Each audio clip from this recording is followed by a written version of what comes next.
চুল আমি এভাবে রাখি না, বেসিক্যালি আমার চুল সবসময় এভাবেই থাকে। আমার মায়ের চুল অনেক সুন্দর, তো আমরা তো জানি জেনেটিকভাবে অনেক কিছু চলে আসে, তো সেখান থেকে আমার চুলটা পাওয়া, মাশাআল্লাহ আলহামদুলিল্লাহ। তো সেক্ষেত্রে হয় আমার চুলটা আমাকে কখনো আলাদাভাবে হেয়ার স্টাইল করতে হয় না বা সামথিং লাইক দ্যাট, কিছু করতে হয় না। এটা অটোমেটিকলি মানে আমি যেভাবেই রাখি না কেন এভাবে হয়ে আসে। যেহেতু লং হেয়ার অ্যান্ড আমি চিন্তা করছি যে ওলফ কাট দেওয়ার জন্য, তো আরেকটু লং করে তারপর ওলফ কাটটা আমার প্রায়োরিটি, এই জন্যই আর কি। আমার মিস্টার ইউনিভার্সের যে জার্নিটা হয়, তো সেখানে আমাকে দেশের বাইরে থাকতে হয়েছে একটা লং টাইমের জন্য।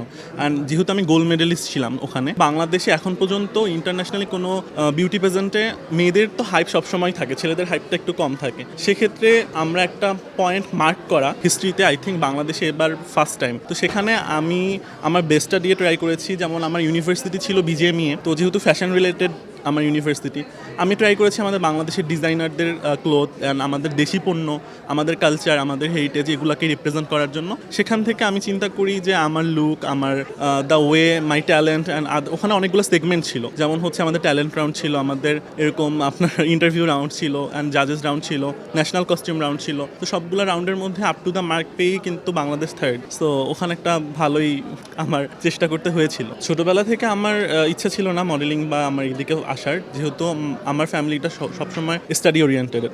মাই father is a doctor and my mom is a primary school head teacher. So সেখান থেকে আমার চিন্তা করে তারা আমাকে সবসময় পড়াশোনার প্রতি ফোকাস রেখেছিল, অ্যান্ড আমিও পড়াশোনার উপর ফোকাস ছিলাম। আমার যখন কলেজ লাইফ শুরু হয়, দ্যাট মোমেন্ট সামহাও একটা অর্গানাইজেশন তাদের একটা ইন্টারন্যাশনাল শ্যুটের জন্য তারা একটা ফেস খুঁজতেছিল, and that moment they knocked me actually. তো আমি একটু ভাবলাম যে ফেক হয় বা হয়, সচরাচর তো আমাদের এই কাজগুলো হয় না। সো দ্যাট মোমেন্ট আমি যখন ফিল করতে পারলাম যে না, it's a valid thing, and then আমার মডেলিংয়ে জার্নি স্টার্ট।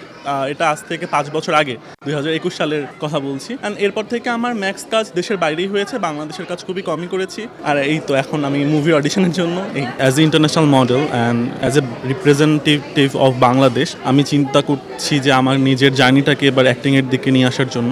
যেহেতু বাংলাদেশের সিনেমার মান বা সিনেমার কোয়ালিটি অনুযায়ী আমরা অনেকটাই নিরুৎসাহিত থাকি, আমাদের কোয়ালিটি অনেকটাই সবসময় ড্রপ থাকে অন্যান্য বাইরের কান্ট্রির মুভিগুলোর থেকে।